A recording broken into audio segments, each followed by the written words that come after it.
So today we are on the topic thriving, not just surviving, living your best beyond breast cancer. That's a topic we've chosen. Redcliffe Labs has come together to talk on this topic, and we have our eminent speakers along with whom we would be discussing around this topic and seeing that how, as a community, we can help the breast cancer fighters and the survivors. A warm welcome to our dear panelists and the guests who have joined this insightful session. Before we go ahead, let me tell you, breast cancer accounts for 28.2% of all female cancers in India. It is reported that every 4 minutes, an Indian woman is diagnosed with breast cancer. But again, the good news is 60% of women who undergo treatment have survived, have been able to recover and come out of this. So today we would be discussing more on how we can support those survivors. This Breast Cancer Awareness Month, Redcliffe Labs ensures that no one fights this battle alone, as every step in breast cancer journey is stronger with support. No solo struggle. That's the theme that we are going for this Breast Cancer Awareness Month. We have our eminent speakers. I will take the pleasure of introducing them. We have with us Dr. Arundhati, breast oncoplastic oncosurgeon, Kingsway Hospital, Nagpur. In a very short notice, ma'am joined us because Dr. Anushree couldn't join us because of some urgent client and some urgent operations that she had to cater to. So thank you so much, ma'am, that you took your time out and joined us at such a short notice. We have with us Urvashi Prasad. She is Public Health and Policy Specialist, ex-Director, NITI Aayog, and also a cancer survivor. We are going to look forward to hearing about your story and being inspired by you. We have with us Vibha Sarin Prabhakar, Chief Experience Officer, Shriram Automall. We have with us Awita, Badonia, IT Client Service Head, APAC, Nokia. We have with us Dr. Gitanjali, Director, Technical and Quality Assurance, Redcliffe Labs. We have with us Dr. Mayanka Lodha Seth, Chief Pathologist, Redcliffe Labs. It's a pleasure to have all of you with us, and we look forward to an insightful session. So I would request Arundhati, Dr. Arundhati, to go ahead to start.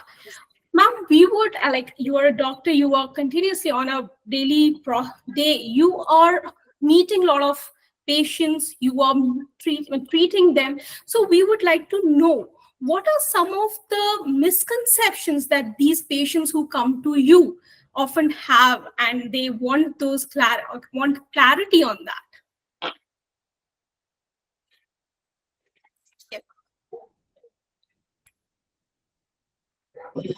Hello, ma'am. Yeah, hi. Yes. So, hello everyone, I hope I'm audible. So, I'm really sorry, I'm traveling right now, so there might be some disturbance in my audio video. But we can hear you. You are audible and we can hear you clearly. Great.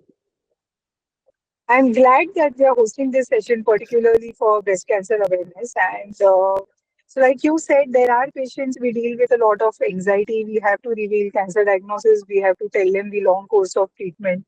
But the good news is, because of so much of recent advances in particularly molecular pathology, we have come up with a lot of treatment interventions, and that has helped us to increase survival rates.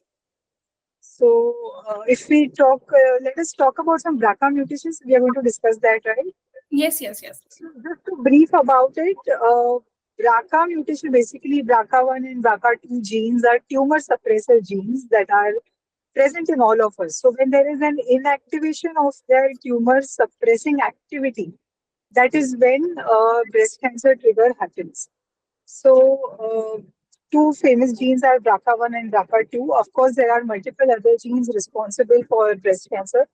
But if we look at the statistics, around 5 to 10% of breast cancers are hereditary, and of that 25 to 28% are driven with BRCA1 and BRCA2 mutations. Clinically, how does it help us to know all this? So, it is important that as clinicians, we take a detailed family history. It is important that we involve genetic counselors around us so that we understand when to do a genetic testing, when not to offer a genetic testing. And BRCA1 mutations and BRCA2 mutations usually present in early age group. So breast cancers occur in the age of 40, I would say, when there is BRCA1 and BRCA2 mutations. BRCA1 is mostly more associated with ovarian cancers, whereas BRCA2 forms a group of male breast cancers, prostate cancers, uh, some gastro cancers like the GI gallbladder cancers along with breast cancer. So, a detailed family history is important and offering the patient an entire genetic panel, not only BRCA1, BRCA2, but it is also important to test other genes. Clinical decision making is definitely affected. So, if a patient comes to me with a breast lump and I suspect some mutations, we offer them genetic testing, and that is when the entire treatment line then is decided. Surgically, if I would like to mention a few points. Surgical decision is not hampered by BRCA mutations. Yes, patients' lifetime risk of developing breast cancer increases with BRCA mutations, but we can offer them breast conservation surgeries if tumors are less in size. So we need not do mastectomies for patients with BRCA mutations. That is one thing. Mhm. Second, there is a personalized chemotherapy approach. We offer PARP inhibitors like olaparib to patients with BRCA mutations. That helps in improving the survival rates. So this is about the surgical aspect. If somebody has family history but no symptoms of breast cancer, we do recommend undergoing genetic counseling followed by BRCA1, BRCA2 testing. So if a person has his or her risk of developing breast cancer in her entire lifetime is, I would say, around 60 to 70%. So the screening is determined by the positivity or negativity of BRCA mutation. So if I have a patient with breast BRCA positive mutation report with her, I would offer her screening starting from the age of 35, and that only doesn't involve mammography. It involves alternate 6 monthly MRIs and mammograms followed by clinical breast examination. There is also something called prophylactic surgeries. So all of you must have heard about Angelina Jolie effect. Yeah, yeah. She's somebody who had BRCA mutation positive and underwent prophylactic mastectomy. So that is an option wherein we offer prophylactic mastectomies and undergo some reconstructive procedures. So those are also called risk reducing surgeries. But just a minute, just So yes, thank you so much, Dr. Arundhati, I'm sorry. for speaking about this and letting us know how we can get our mammograms and everything done so that we Yeah. can avoid such things. So thank you so much. So next question we have with us Dr. Mayanka Lodhase. She's a chief pathologist at Redcliffe Labs with over 20 years of experience specializing in histopathology and cytology.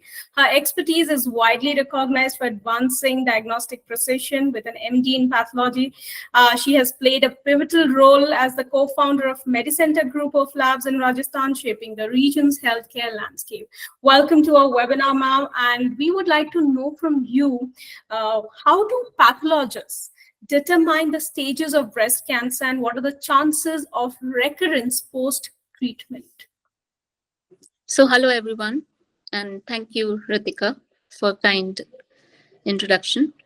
So, yes, all cancers are staged, and breast cancer stage mainly depends on three key parameters or three key informations about the tumor. That is T and M.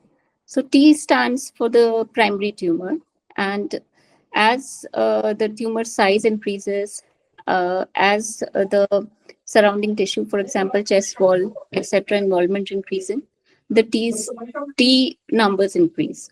In the same way, the second key information is N. That is, it stands for lymph nodal involvement, whether the surrounding lymph nodes outside the tumor are involved or not, and what numbers and what groups are involved. The M stands for metastasis, and it represents the distant spread outside the breast, that is, for example, liver and the lung. So T and M gradings, they decide the stage of the tumor or the stage of the breast cancer. So this one T0, what we call it, it is in situ carcinoma. So rest are invasive breast carcinomas. So these are the three key factors on staging of the breast cancer is done. Thank you so much, ma'am. We will now go ahead with Dr. Gitanjali. We would like to know from her. So, I'll just introduce her and then we'll go ahead. So, Dr. Gitanjali.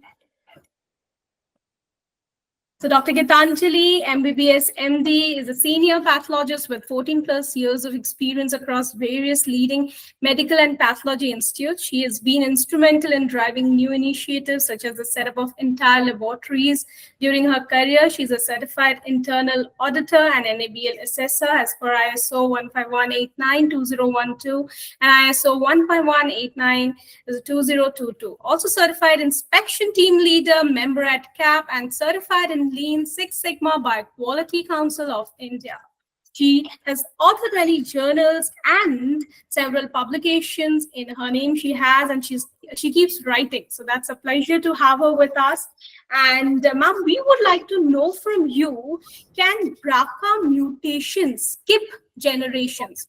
Already Dr. Arundhati has briefed us about BRCA1 and BRCA2 genes and how they are linked with the risk of breast cancer. So we would like to know, and she also referred to the family history part, how family history is affected by it. So can you brief us on how BRCA mutations, can they skip generations, or there's a consistent risk across generation in a family if somebody has been tested with the BRCA genes? Thank you so much. Yeah. Hi. So thanks, Ritika, for the generous introduction. Starting with the question, as Dr. Arundhati has already mentioned, that breast cancer is one of the most common cancer in women and the second most common cancer overall. And 30% of the newly diagnosed cases are those of breast cancer in women. According to the, talking about the stats, according to the World Cancer Research Fund International, India tops in the number of incidence rates as well as the mortality for breast cancer. And to know about it, 16% of the cases fall under the age of 50 years. So it's now becoming more common in the younger generation. BRCA1 and BRCA2 are the most well-known genetic culprits that are associated with breast cancer, and the prevalence in general population of these genes is 0.2 to 0.3%. A higher prevalence is definitely seen with some of the racial and ethnic groups like the African Americans or the Ashkenazi Jews. Also, we all know that they follow an autosomal dominant pattern. Now, what does this mean? That means a single copy of the mutated gene is enough to elevate the risk. And when the gene mutates, the DNA is impaired, which leads to the increased risk.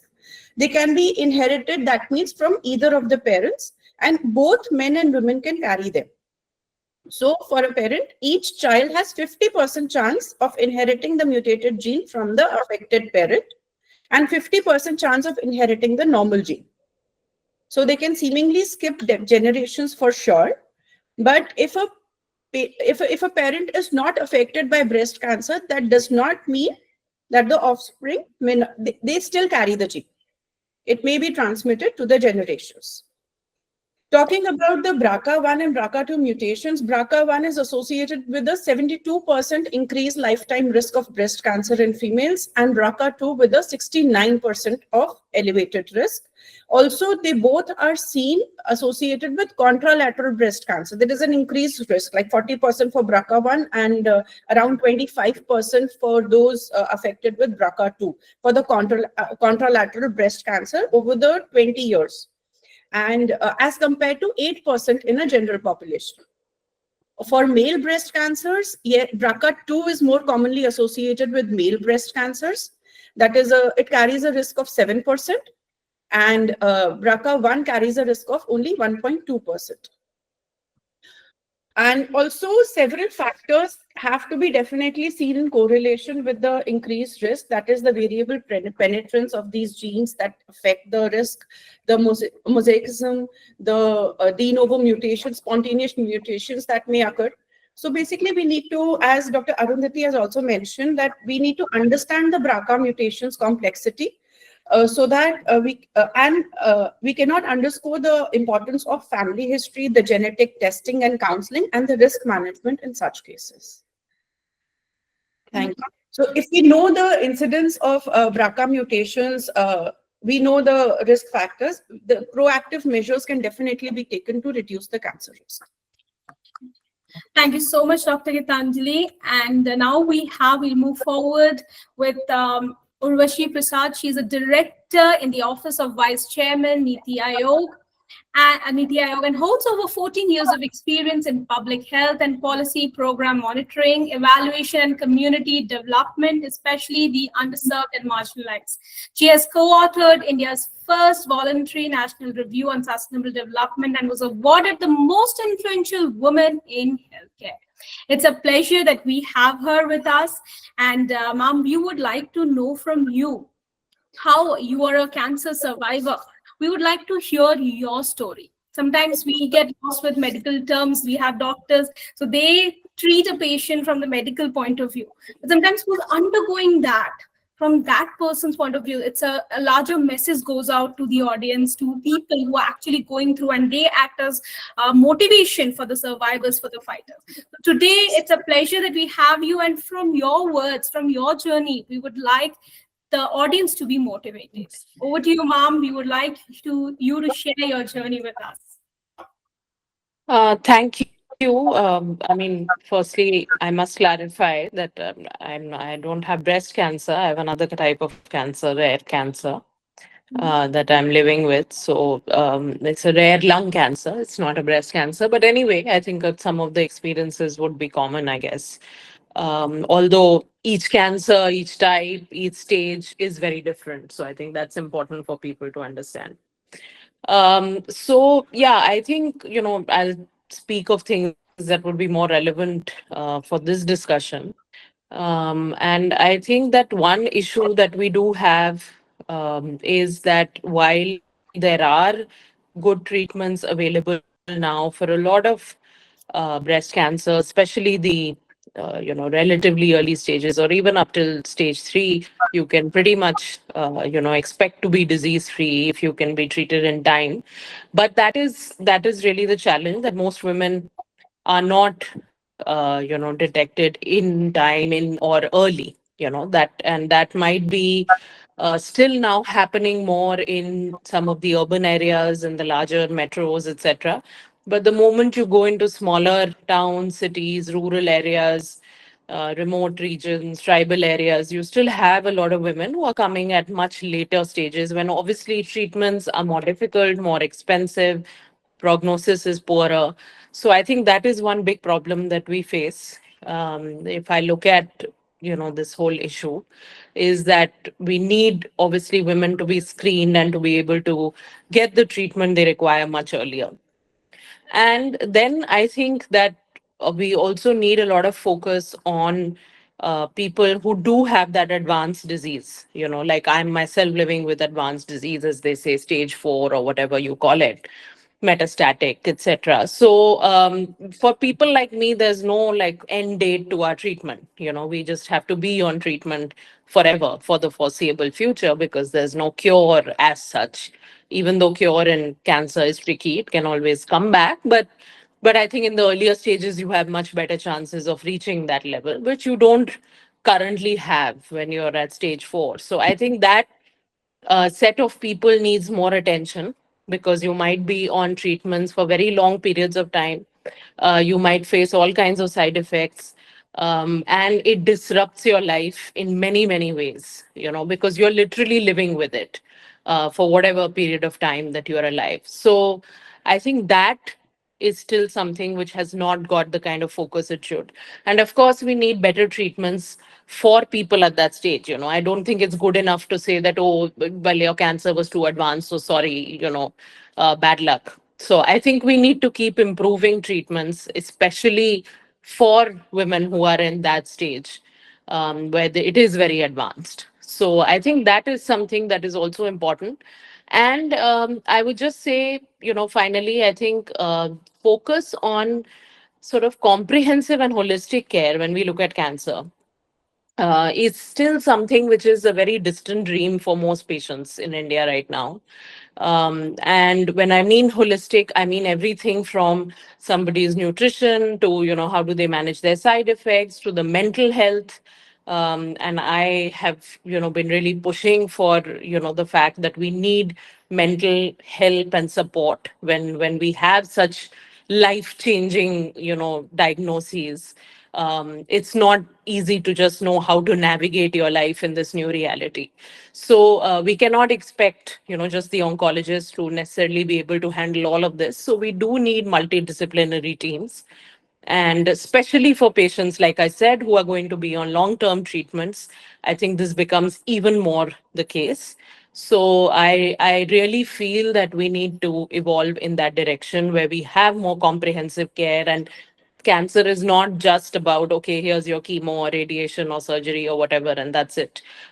Because ultimately it's an entire individual, with various issues. It's not, I mean, you're not just an aggregation of tumor cells. You are a whole human being. So I think that aspect is still missing.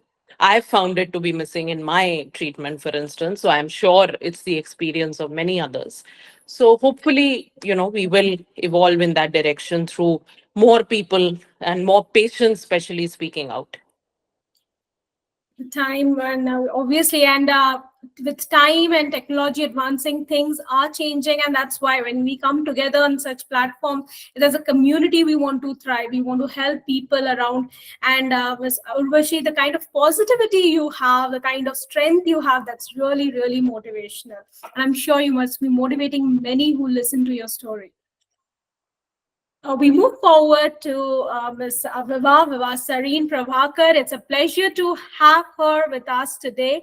Vibha Sarin Prabhakar is a TEDx speaker, Women CX Leader of the Year, Mrs. Delhi NCR Pageant 2023 first runner-up, a key partner, mentor, and coach in driving diversity, equity, and inclusion. She comes with an experience of over 23 years as a digital transformation expert.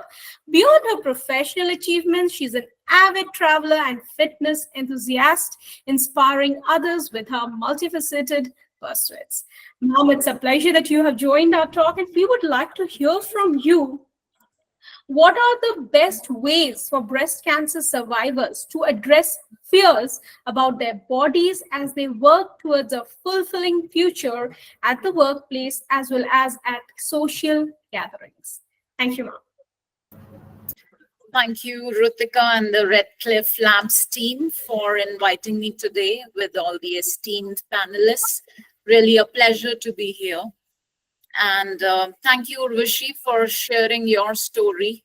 Sure, it needs a lot of education and sharing of such stories in the community to be more aware and making people realize not just the patients, but those who are around the patients to handle the situation better. And of course, all the doctors, what they have shared is something which is not known, by a normal person.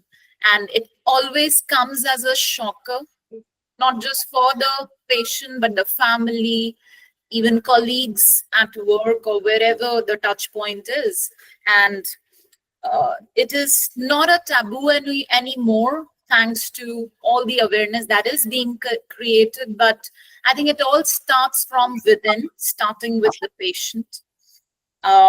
And it's all in the mind, right? So acknowledging and accepting the situation as well as processing the emotions, I think, is the first step around all the touch points that the person has, right?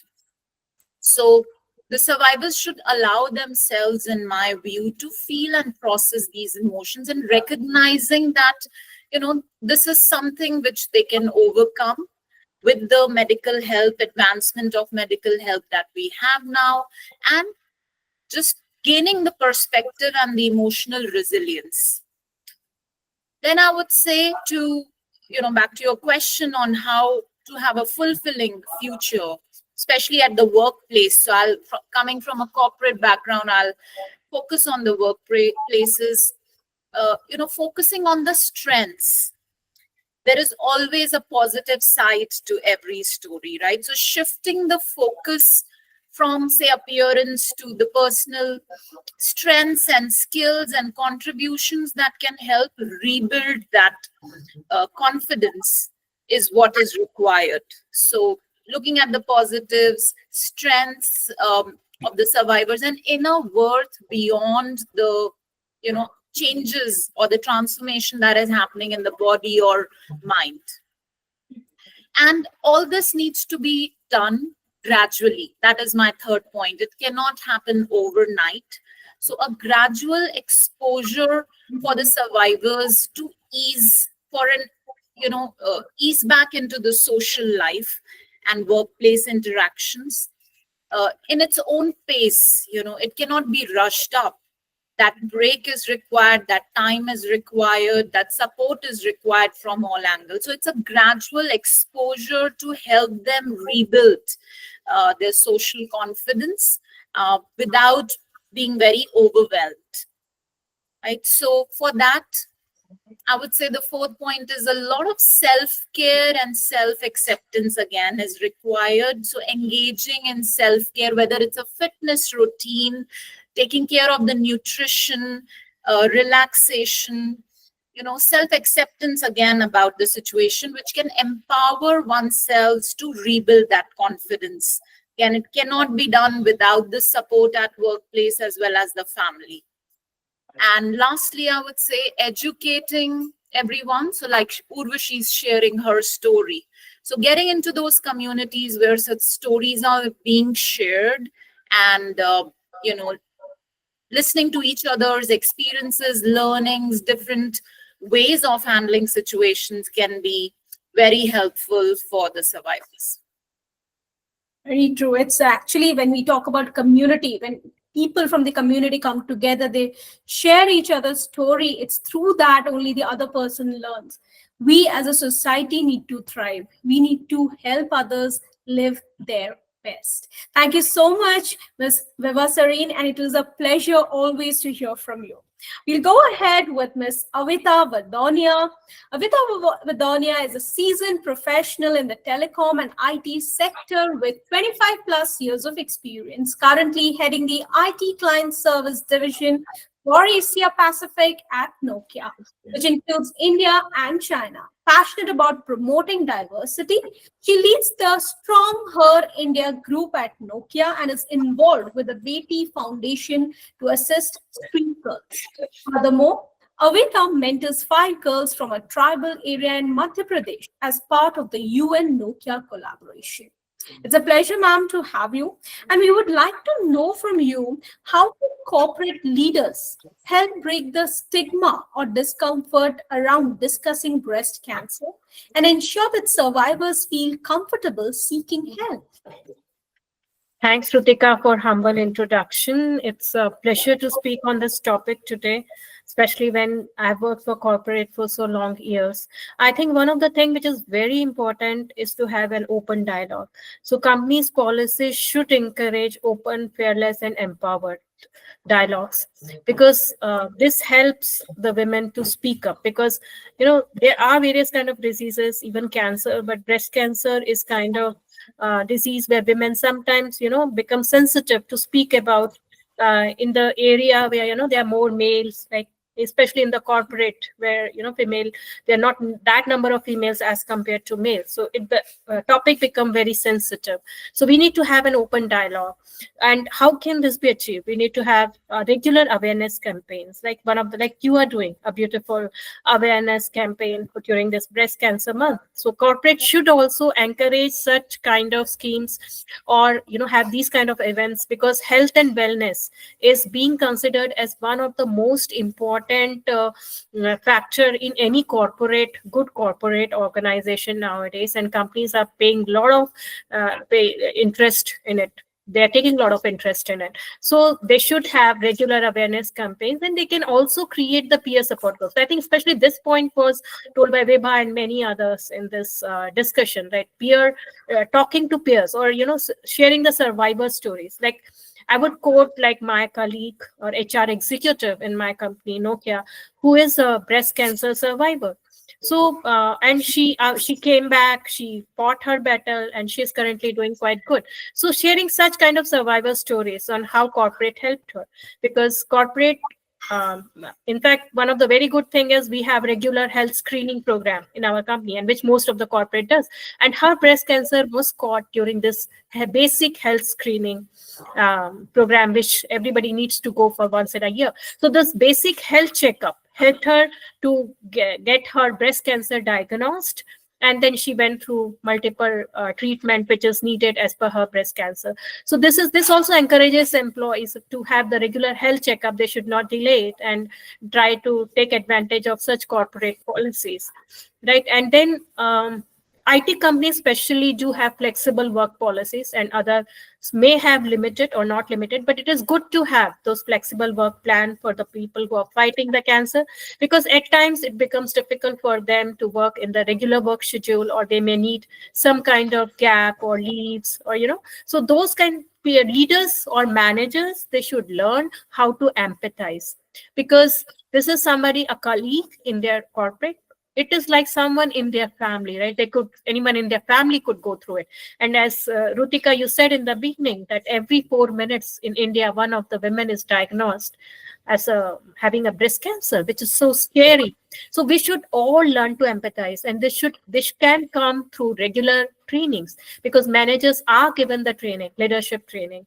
We have regular diversity programs, like I'm leading Stronger India diversity group in Nokia. Like most of the companies have these kind of groups, and they have various events or KPIs towards it. And this breast cancer should be encouraged as part of including or encouraging inclusivity.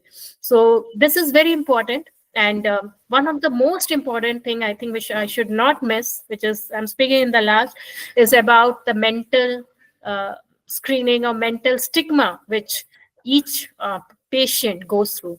So one is, of course, the family support, but the other is like even companies can have some kind of psychological counseling programs, like we have. Like you might have read in the Times of India paper also yesterday that companies are going to understand that what is not going good with their employees. So mental health checkups or giving the counselings to such patients is very important, because mental support is as important as their regular treatment for any of the patient or the survivors. And we also heard, like in this panel discussion, when they said that it's still not coming up in India, it may come up very soon, but we have to be very, very, very careful with such patients, empathize, and help them as much as we can.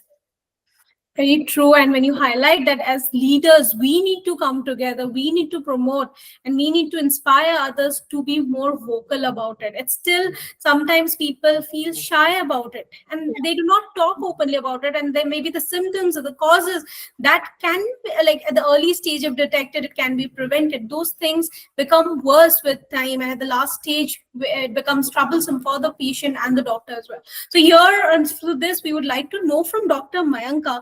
Dr. Mayanka, can you take us a little deep and describe the difference between carcinoma in situ and an invasive breast cancer, so that we all know what is the difference and how we can be more careful and take precautionary measures in the early stages? Ma'am, you're on mute. You're not audible. Yes, so breast cancer can be of two types. One, as you said, carcinoma in situ, and other is the invasive breast cancer. So carcinoma in situ means that some cells have started transforming into cancer cells, but they are still inside the duct or the lobule. So milk duct or the lobules are the basic, fundamental structures that breast is made of. But when the cancer cells are inside the lining of these basic structures, and they have not broken these ducts or the lobules and have spread to the normal tissue outside it, then we call it non-invasive or cancer, or duct carcinoma in situ, or it is also known as stage 0 breast cancer. So when it comes out, when it breaks through those milk ducts, then it is called invasive cancer. And as we all know, invasive cancers are definitely more aggressive and likely to have an unfavorable outcome. So you talked about recurrence. You asked me about the recurrence in the previous question also. So invasive duct carcinomas are more prone to recurrence. Non-invasive or the duct carcinomas in situ, thankfully, are almost 100% curable in most of the cases. And so is the case now with even early stage breast cancer, which are limited to the breast. They have nearly 100% curability rates nowadays with the newer treatment. Otherwise, in the invasive breast cancers, the recurrence rate depends on the basic characteristics of the tumor, and they differ between individuals. They have large variations, like the size of the primary tumor, the age at which the tumor has been diagnosed, or the subtype of the tumor, the stage of the tumor. So, for an example, I can say that there's a subtype of the tumor which is known as inflammatory carcinoma. So, it is a very aggressive cancer, and almost 50% of the patient are expected to have recurrence during the 5-year survival time. In the same way, if we talk about the hormone receptibility of the tumor, they are tested for ER, PR, and HER2 new status. So a triple negative breast cancer, for example, has a recurrence rate as high as 40% in 5 years. So a lot depends on the individual characteristic of the tumor. And invasive breast carcinomas definitely are more aggressive, and they need more stringent treatment protocols, which include surgery, chemotherapy, and radiotherapy. Thank you so much, ma'am. In fact, it's very true that if you are able to detect it at the early stages, then it is absolutely the pain that one has to undergo that can be prevented. And Definitely. 50% of breast cancer survivors have come out and they have fought through this and they are surviving. So it is not that it is going to take your life. If through timely precautions and measures, we can naturally you cure it. So that's something we need to be very, very mindful of. To Dr. Arundhati, I would like to ask here. So, Dr. Arundhati, you see so many patients coming to you. You're doing surgery on a regular basis. Can you share some of the stories of your patients and how their behavior is and how you help them? The mental support that Awita was talking about. How do you lend that to your patients? I cannot agree more with all the esteemed panelists that, the processing of the emotions needs time. So whenever we reveal a cancer diagnosis, it's a delicate process. We need to give patients some time. We should make them understand that this is curable. Whatever the stage is, the survival has increased. I would say even in stage 3, the survival has gone up to 80%. So stage 4, that is the success that we have achieved. So yes, if a patient comes to me, I give the patient maybe half an hour, 1 hour of consultation. What is important is also counseling the family. It is important that you start building a support system around the patient who would be staying with her over her throughout her routine that she follows. So that is something that is important. And also when we talk about survival outcomes or what the conception the patient comes with, it is important to tell the patient that cancer diagnosis is not a death sentence. In fact, we need to give them examples. So we have WhatsApp support groups, we have in-house psycho-oncologists, we have few survivors with us who have survived cancer for over 20 years now. And once our consultation is done, they also meet them. And in fact, I'm glad to share that every year I arrange a cancer survivor meet, cancer warriors meet, wherein we call patients who are on chemotherapy, who have just undergone treatment, who are about to undergo surgery, people who have survived of this. So it's a mixed group of people. So that helps them to share thoughts, motivate, and encourage each other. So that is something that is at most important. And we also need to tell the patient that what surgery you choose, particularly in breast cancer, whether you save the breast, remove the breast, it doesn't really matter unless you're following the entire timeline. Breast cancer has now become curable to a survival rate of an extent of around 95 to 97%. So yes, support groups are important. One, I would like to share a story of one patient. She was revealed with, we told her she has cancer. She had one son who was in 10th standard. Unfortunately, she attempted some suicidal attempt she had at her house, and followed by which we took her into our group. We had extensive counseling sessions with her. We used to meet her every week, and now she's a cancer survivor. She's motivating everybody. She comes in all our talks and awareness programs. So it is important that for the first 2 weeks when you reveal the cancer diagnosis, it is important that you hold the patient's hand and you stay with them and be in constant touch with them just to keep them motivated. Absolutely. This is like so inspiring that somebody who was actually thinking of committing suicide is now a motivational speaker. Without the community and the larger support, I think that this would never be possible. So there is a saying that no human can survive in isolation, and that's so true. We need other human beings to be around us, to be a positive note in our life, to be motivators in our life. And the path from a very negative mindset, we can change to a positive mindset only if we have our community supporting us. So we are like that bridge being formed. When we hold on to each other, we can pull each other up and uplift each other. With this, like as ma'am has already said, Dr. Arundhati, that a lot of advancements have been done. I would like to ask Dr. Gitanjali here, when we talk about telemedicine platforms and digital health platforms that are really the trend now, so how are they contributing in uplifting the community, in helping the community, and helping doctors to assess breast cancer and helping survivors? Ma'am, you're on mute. So thanks, Ritika. Talking about the telehealth, as we all know, telehealth in cancer care has skyrocketed only after the COVID-19 pandemic. And as per the National Cancer Institute, the telehealth use in oncology practice in 2019 was 0.1 to 0.3%, whereas in 2020 it surged up to 33%. And the current rate is 15%. So it is definitely an advantage, and we need to, the key concern is where we need to bridge the gap between the existing quality cancer care and the treatment, where the gap is not uniform. Factors that can be looked into are, it should be easily usable by all patients and users. It should show improvement in patient outcomes, including safety, satisfaction, and survival, and demonstrate a value that is a cost effectiveness.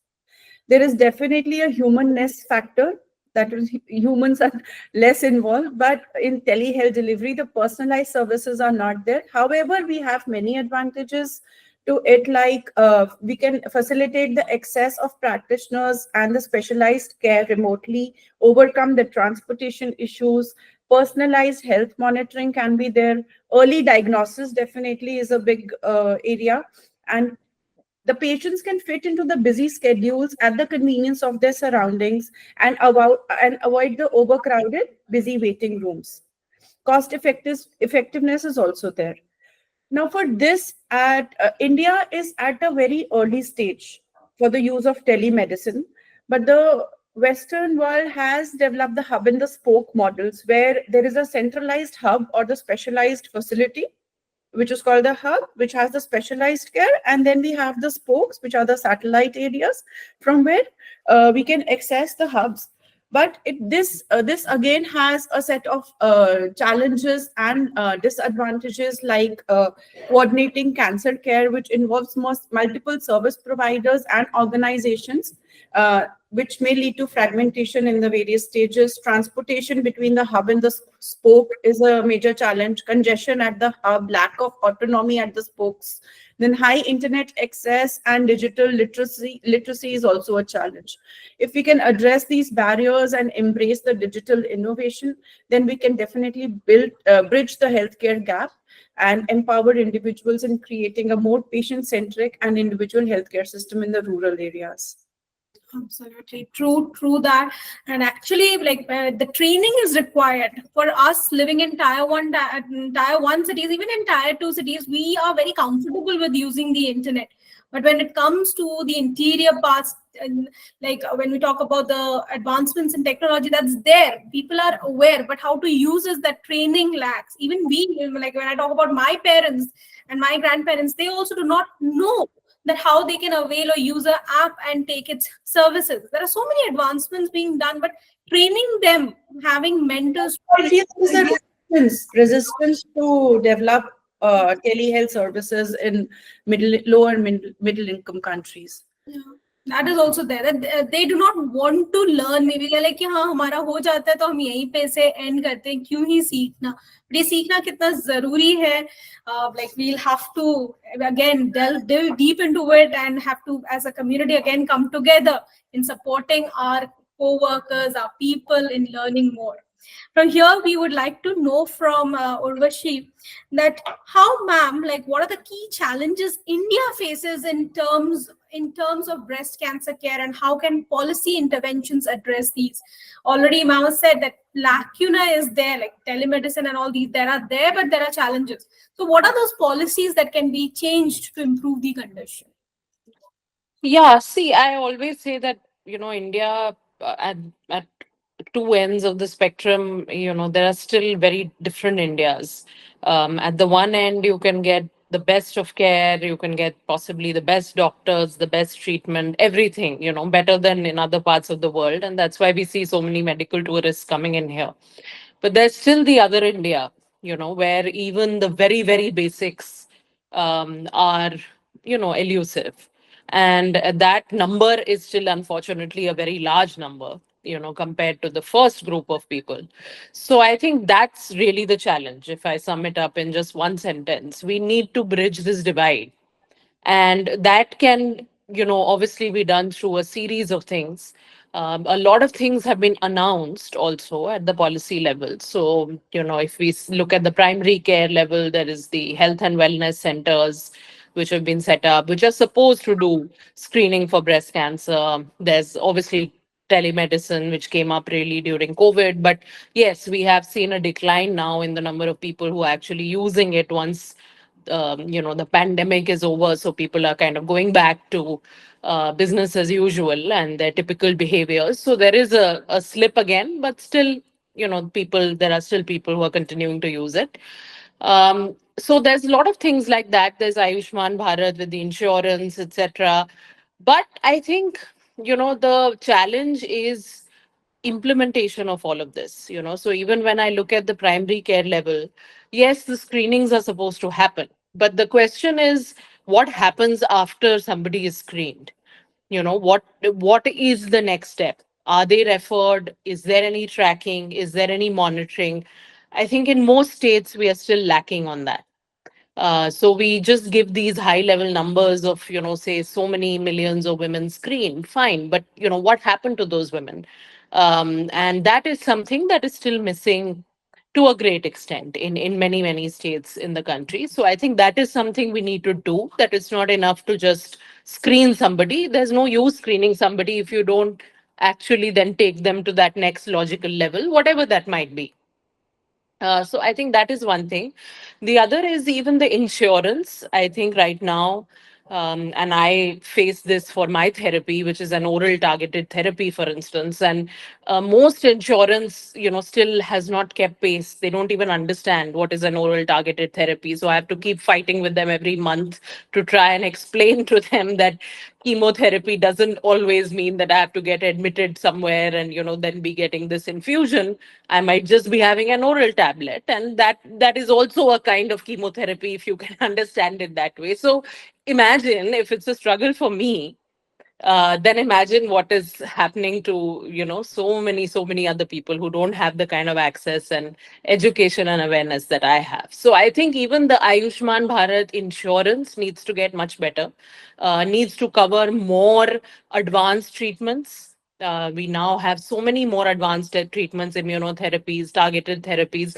We cannot remain stuck in the old age, that, okay, these are the chemotherapies that we've been offering for years, and that's what we, kind of remain stuck with. So I think that is something that I also have been advocating for a lot, that we need to improve our packages. And also the fact that everything is not inpatient admission. A lot of cancer kind of treatments now happen in outpatient. And with Ayushman Bharat, it still covers only the inpatient procedures. So you have to be admitted, and you have to take up a bed, and only then you'll even be eligible for reimbursement. So I think some of these things have not kept pace with the advancements, in treatment and technology and in everything. So I think that is something we really need to do. So undoubtedly, we have done certain things at the policy level. We've announced a lot of measures, but their implementation and filling in these kind of, major gaps that remain, I think that is still a lot of work to be done. And a lot of that work in India has to happen at the state level, because the center puts in place these broad policies and frameworks, etc. But the implementation really happens at the state level, because health is still predominantly a state subject in India. So of course the center needs to do much, much more, but I think the states also need to step up and really see where they are lagging behind, and then fill in those gaps. Absolutely, as you said, that like the provisions are there and there are gaps as well. But whatever provisions we have, we are not even aware of that. Like as you said about the oral therapy, people are not aware of that. They feel that if I have cancer, I have to go for radiation or a chemotherapy. So that is something, I think that was something new for me also. I did not know it. And many of our audience who are a part of this webinar, for them also, it must have been something new that they learned. With this, we would like to move to Ms. Vibha Prabhakar. We would like to hear from you, ma'am. How does fitness or physical activity serve as an emotional outlet for survivors? And what's the best way to start with being fit and healthy in the most smallest of the ways we can? Sure. Of course, that's an interesting question. I would say not just for the survivors, but for anyone, right? Staying fit, not just physically, but mentally, is equally important.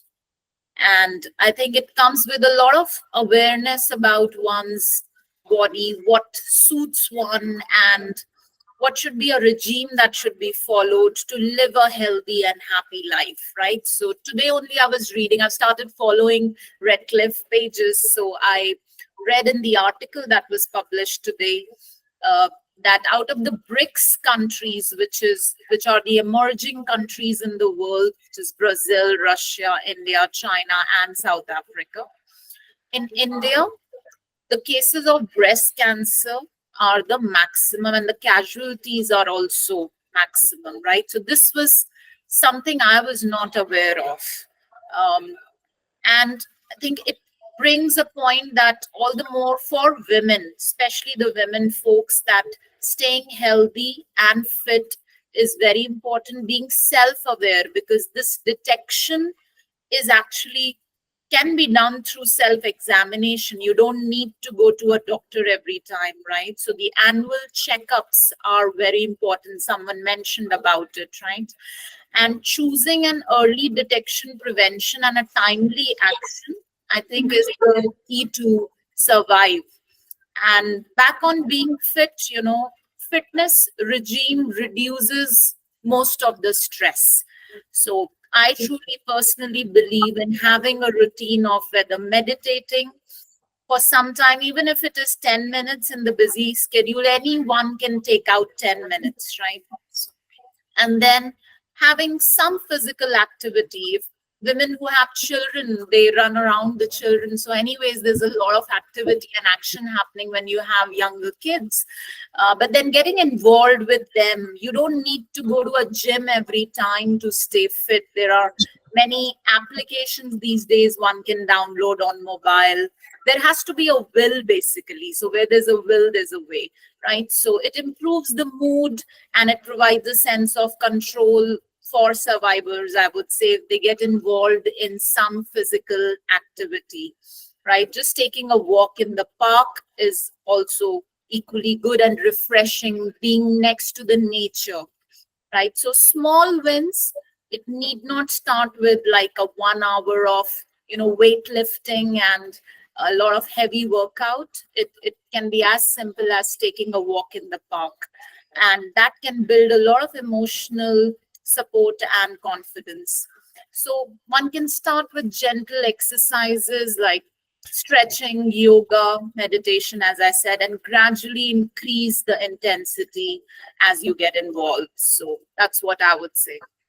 The steps are very small and it's easy, but it's taking time out is very important. We do everything. We have time to scroll through reels and like we can sit down, we can overthink, but then sometimes we forget to take time out for ourselves, and that's very important. Our health is actually our wealth. Yeah, We have Ritika, if I can just add, because we were talking of Yeah. exercise, if people would have noticed, I'm walking and doing this call. So I think that's something I've found very effective when I'm doing my calls or like virtual meetings. Instead of just sitting in one place, I managed to get a few steps in through that also. So I think we can integrate it into our lives in a way that it doesn't feel like, oh my God, I have to do these, 10,000 steps or whatever. So I think if we keep doing it through the day and integrating, as Vibha was saying, into different activities, then it'll be easier. So yeah, just thought I'll add that.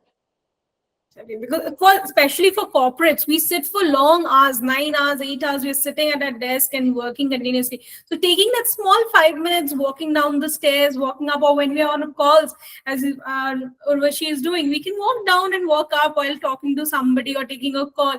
And I think that is going to help us stay healthy and fit. These small steps really make a difference.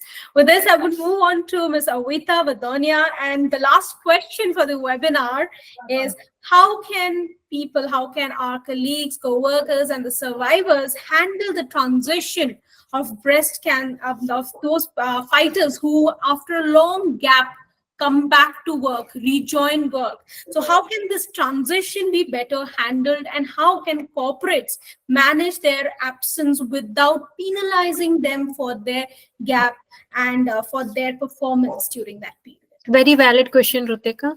But we just heard, right? Doctor was saying that nowadays all treatments are just not where you have to get admitted and get it done. There could be even a tablet for chemotherapy kind of treatment, right? So similarly, it is not necessary that all breast cancer patients will be out for a very long period and then come back to the work. So there's a possibility that they may take intermediate leaves and be regular to their work as well. But yes, certain cases where they may need long leaves, or then they come back to work. So of course corporate needs to have again open communication. There has to be several policies which support them, like sabbatical is there if they need to take very long like sabbatical. But then it also means that when they come back, it should be ready to embrace them, right? Because if they are lacking on certain skills which has got during that time frame, right, then because especially in things like IT, where every 3 months you have a new skill and you have to keep learning entire your career. So if you have such kind of job, then there should be a part of the skill or grooming course, providing them training, empathize with them. So that you have to focus on their skills. You have to provide them training and support. You have to check in, right? You have to check in for the mental counseling, about their health checkup. And then you have to recognize their achievements, which is very important, because you see somebody who is fully healthy and delivering, and somebody who has gone through so much mentally and physically both coming back, right? So there's a difference in the way this person has achieved. So recognition of achievements is very, very important. And then we have to actually educate the colleagues, the leaders, the managers, right? What support model is needed for such kind of people. And work-life balance is very important. We are talking about work-life balance for the people who are healthy, and for them it is must. So I think there are various things where corporate definitely can support, and we need to think about it. Unfortunately, in India, we still don't have such severe laws. Like, I've been to Europe recently, and they do have the laws which protect their employees, right? If you have to go for long leaves due to such sickness, or when you come back, then what are the measures company can take, or what are the things how to, or even you won't believe, in the company, like in the country like Italy, they have to have 7% of mentally sick people in their organization. So company pays for it. Of course, they cannot be productive as other employees, but there is a manager who looks into these sick people. So we will grow, we will come up there. We are a growing country. We are developing. We are going towards that. We have a lot of problems to solve. So we will be there. Maybe it will take longer time than what those countries are, developed countries, so they have got those laws. But I think if, as of now, we keep our open mindset, open communication, and empathize, we are going to win this race. That was very, very motivational. The way you added that, see that there are people suffering from mental health issues and there's a manager who tackles that. I think in India, we need that. Many people, they are having a lot of mental issues that goes unaddressed, and that leads to a lot of health issues and health concerns. So these are things that Redcliffe also as a whole is trying to identify. We as a corporate organization, we as a diagnostic service provider, we are also trying to help the society at large through our diagnostic services, and also through different programs like these webinars, live sessions, and there are a lot of podcasts and talk shows that we do so that the community at large is informed, is aware. Yes. And it is with, I think, the support of people, the doctors, the speakers, the eminent people out and around, the learned ones, that I have personally seen that people are coming forward, they're learning, they are serving, they are contributing to the larger cause. So that is something, being empathetic is very important. And as a society, I see many people are coming forward and doing that. So that really needs a pat on our shoulders, and we are doing a good work. Yeah. Dear audience, if you have any question, you can put it in the chat box. There are like 2 minutes, last 2 minutes, I'll take up any question. If you put it in the chat box, it's visible, it'll be visible. I can take up 1 or 2 questions for our panelists, and we can take that forward. Otherwise, this session has been really wonderful, and it has been a mixture of viewpoints coming in from both doctors, from Ms. Urvashi, who's a survivor who's going through something like this, and also from the eminent speakers from the corporate who put in their light into how we as a society can evolve. It's really been an enlightening and an insightful session with a lot of discussions happening over how we can help. Yes. So I think that has been, I think we are not taking any more questions. If there were questions, it would have come up. So in the audience, they have all their questions answered and they have enjoyed the session. So thank you so much, dear speakers. It was a pleasure that you people took your time, your valuable time to come up here and speak for this noble cause. And a heartfelt thanks to all our honorable panelists and fabulous audience out there. Your participation is a vital step in raising awareness for breast cancer. And through this bouquet, it's a virtual bouquet, I would like to give this to our speakers and that ribbon of support. Had you been here, I'm going to pin that to you, pin that on, and the bouquet would have given it. But since it's a virtual one, please do accept this token of love and gratitude from my side. Thank you. Thank you. Thank you, Ritika. Thank you. Thank you. Thank you. It was a pleasure having all of you, and we look forward to such insightful sessions in the future. Thank you, Ritika. Bye. Thank you. Thank you, Ms. Awita. Thank you, Dr. Gitanjali. Thank you, Dr. Arundhati, that in a very short notice, you took time out and came and spoke so wonderfully. Thank you, Ms. Urvashi. I think she's late. Thank you, Dr. Mayanka, for your wonderful insights, adding on to the session. And a special thanks to Vibha Prabhakar for taking time from her busy schedule and the kind of work she keeps doing. So thanks a lot, ma'am, for coming up and accepting my invitation, for being here. My pleasure. Really great to hear everyone. So thank you so much. It was a wonderful session. I see even all the audience, they are putting it in the chat box that thank you for valuable knowledge, doctor. Thank you all. So there are so many messages coming in now in the chat box. So thank you all for your insightful session. Meenal Garg writes that, and Trimal Sethi Krishna Chaitanya writes, thank you all. Manoj Gawade writes, thank you for your valuable knowledge. Yes, it was indeed valuable and very, very precious. Thank you. Thank you, dear audience. Thank you. Thank you, everyone.